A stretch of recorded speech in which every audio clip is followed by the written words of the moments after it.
Diría que la Reserva Federal va tarde, que está persiguiendo, que hará un ajuste de 50 puntos base. Háganme responsable, estamos grabando un día antes, Eso es es lo broma. que estoy diciendo. Quiero decir, tengo razón como el 53% de las veces, así que bien podría estar equivocado. Pero creo que harán 50, tienen que hacer 50 para ponerse al día. No todas las reducciones de la Fed son buenas para los activos de riesgo. Necesitas que la economía se estabilice para que los recortes de la Fed sean buenos. Así que siempre ten en cuenta en qué régimen estamos. ¿Las malas noticias son buenas noticias? ¿O las malas noticias son malas noticias? Y creo que es malas noticias otra vez. La Reserva Federal se encuentra en una situación complicada en este momento. Está muy claro que están tarde, y si esto continúa, la economía podría no estabilizarse y podría entrar en una recesión severa. Ese es el último mensaje de Alfonso Peccatiello, también conocido como Macro Alf. Recientemente, habló sobre el impacto de las próximas reducciones de tasas, sopesando si estos movimientos llegan justo a tiempo o si son demasiado poco y demasiado tarde. La cuestión de si la Reserva Federal recortará en 25 o 50 puntos básicos sigue siendo crítica, especialmente ahora que la economía se encuentra en una encrucijada, con una recesión o el aterrizaje suave que la Reserva Federal espera en el horizonte. Y, por supuesto, está la incertidumbre de cómo estos cambios afectarán los activos criptográficos, un sector que está observando de cerca cómo podría verse impactado. Quédate hasta el final del video, donde Alfonso profundiza más, compartiendo por qué es esencial mantener tus estrategias flexibles y por qué gestionar tu ego es uno de los mejores movimientos que puedes hacer en un mercado como este. Y además, querido tokenizado, si estás interesado en contenido financiero, considera suscribirte o darle me gusta al video, es gratis y siempre puedes cambiar de opinión. Ahora volvamos al video. Entonces, la principal tarea de la Reserva Federal es cancelar las recesiones. Es broma, eso no es su mandato, pero es lo que están tratando de lograr actualmente.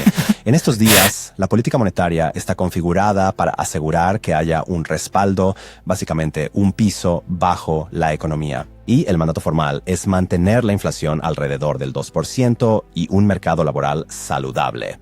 La realidad es que siempre hay un equilibrio entre ambos. Y en algún momento, la Reserva Federal estableció su política solo para combatir la inflación. Pero ahora que la inflación ha bajado bastante, se dan cuenta de que el mercado laboral está mostrando fisuras. Y no solo eso, la economía en general se está debilitando.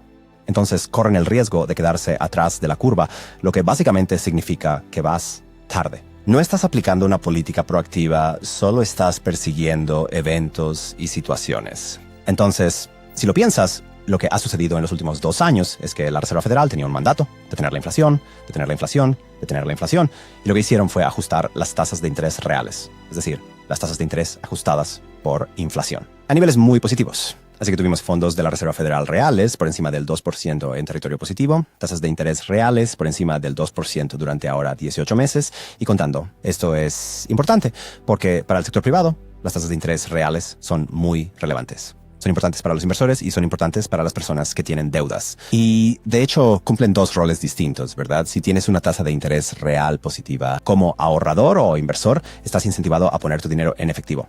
Quiero decir, se te recompensa con una tasa de interés real positiva y atractiva. Entonces, ¿por qué ibas a hacer algo arriesgado? Puedes simplemente dejar tu dinero en efectivo. Y si lo piensas, esto reduce la actividad de inversión en la economía. Pero eso es incluso un problema mayor para la gente que tiene deudas, para los prestatarios, porque de repente, en lugar de pagar tasas de interés reales negativas, a lo que la gente estaba acostumbrada antes de la pandemia y durante la misma también, para sostener esta creciente cantidad de deuda, tienes que pagar tasas de interés que son positivas en términos reales. Eso significa que, efectivamente, como prestatario, te enfrentas a un desafío más difícil, mientras que como inversor enfrentas un desafío más fácil. Todo esto lo que hace es desacelerar muy agresivamente la economía, porque el endeudamiento, la creación de nuevo crédito, se reduce drásticamente ya que es muy costoso hacerlo. Mira, las solicitudes de hipoteca están en mínimos de 3 años. Alfonso cree que la Reserva Federal está peligrosamente rezagada, reaccionando a los cambios económicos en lugar de anticiparlos. Describe este retraso como jugar con fuego, ya que arriesga empujar a la economía hacia una recesión severa. Esencialmente, el objetivo principal de la Fed ha cambiado debido a las presiones económicas actuales, mientras que normalmente equilibran el control de la inflación con un mercado laboral saludable. Las acciones recientes han priorizado solo la inflación. Esto les ha llevado a aumentar repetidamente las tasas de interés para mantener la inflación bajo control, incluso cuando la economía comenzó a mostrar signos de desaceleración. Ya no, pero hace 12 días o 2 semanas, si me hubieras preguntado, te hubiera dicho 50 puntos básicos. Estaba completamente fuera de consenso. Ahora el mercado está valorando un 56% de posibilidades, así que básicamente estamos lanzando una moneda al aire. Creo que la Reserva Federal va a optar por los 50. Y creo que hay un par de razones. Primero, pues van con 50 no precisamente para causar pánico, sino porque, como dijo Ryan antes, ya deberían haber bajado las tasas de interés en julio. Entonces básicamente perdieron la oportunidad en ese momento, cometieron un error, ahora ven que la economía se deteriora. ¿Qué hacen? ¿Cuál es el sentido de ser terco y no ponerse al día con el recorte que nos perdimos en julio? Ahora la gente me dice, sí, pero eso es porque el mercado va a entrar en pánico. Bueno, depende de cómo lo comuniques. Y dices, mira, es un recorte de 50 puntos básicos porque necesitamos empezar de manera adecuada, ya que básicamente cometimos un error al no hacerlo en julio. Somos honestos al respecto. Ahora creemos que reduciendo 50 puntos básicos compensamos eso.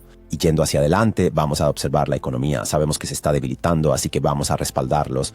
Básicamente vamos a intentar actuar de forma proactiva en lugar de esperar. Creo que el mercado lo va a tomar bien. La otra cuestión es que la próxima reunión de la Reserva Federal es en noviembre. Entonces, si ahora recortas solo 25 puntos básicos después de haberte saltado julio y la economía se debilita aún más, tienes que esperar hasta noviembre para poder recortar otra vez. Y además es pocos días después de las elecciones. O sea, si yo fuera ellos, intentaría meter un recorte de 50 puntos básicos de una y luego, ya sabes, tener algunos recortes de seguro hechos básicamente. Y luego en noviembre ver cuál es el resultado de las elecciones. La verdad, no veo ninguna razón de peso por la cual la Reserva Federal deba optar por 25 puntos básicos en este momento. Probablemente no es una gestión del riesgo muy inteligente desde mi punto de vista, pero de nuevo, soy un inversor macroeconómico y desde mi punto de vista no importa lo que yo quiera que haga la Reserva Federal, a ellos no les importa lo que yo piense que deberían hacer, así que siempre se trata de entender su esquema de incentivos, qué es lo que quieren hacer, cuál es su objetivo, y su objetivo ahora ha pasado de frenar la inflación a asegurándose de que el mercado laboral no se quiebre por completo, así que están en modo de prevención, están retrasados, pero están entendiendo que necesitan hacer cortes de prevención, necesitan actuar con firmeza para intentar poner un piso bajo la economía. Sin embargo, Alfonso argumenta que este enfoque ha provocado que las tasas de interés reales, ajustadas a la inflación, se mantengan extremadamente altas, creando tensión tanto en el mercado laboral como en la economía en general. El problema ahora es que, en lugar de estabilizar proactivamente las condiciones, la Reserva Federal parece estar reaccionando al daño que ya está tomando forma. Mis modelos indican que, sabes, un resultado que está cerca de una recesión, no una mala. Y la razón por la que digo que no es mala es doble. Lo primero son los déficits fiscales, y es algo a lo que ya te has referido antes. Quiero decir, tenemos políticos actualmente que no dudarán ni un segundo en inyectar más dinero a la economía en cuanto vean que las cosas se debilitan sustancialmente. Y esto es diferente a antes. En el pasado, como en 2008, tardó como 6 o 12 meses hasta que finalmente vimos algún tipo de paquetes fiscales, ¿vale? Esta vez va a tardar muchísimo menos. Así que esto va a actuar como un estabilizador, creo. Entonces, si tenemos la recesión, no creo que vaya a ser muy mala. Y la segunda es también porque el sector privado está menos apalancado. Así que pasamos por 2007 y, Dios, tenías préstamos sin ingresos, sin empleo, había cosas que se descontrolaron por todos lados, muy poca regulación. Ahora estamos más regulados, tenemos menos apalancamiento desde la perspectiva del sector privado, lo que hace que la magnitud de una recesión sea peor.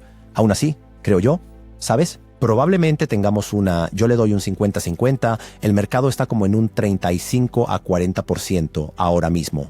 Pero el ritmo y el impacto de una recesión podrían ser un poco menos graves que en el pasado. Si disfrutaste este video, asegúrate de darle like y suscribirte para más actualizaciones sobre cripto y contenido financiero de vanguardia. Gracias por ver.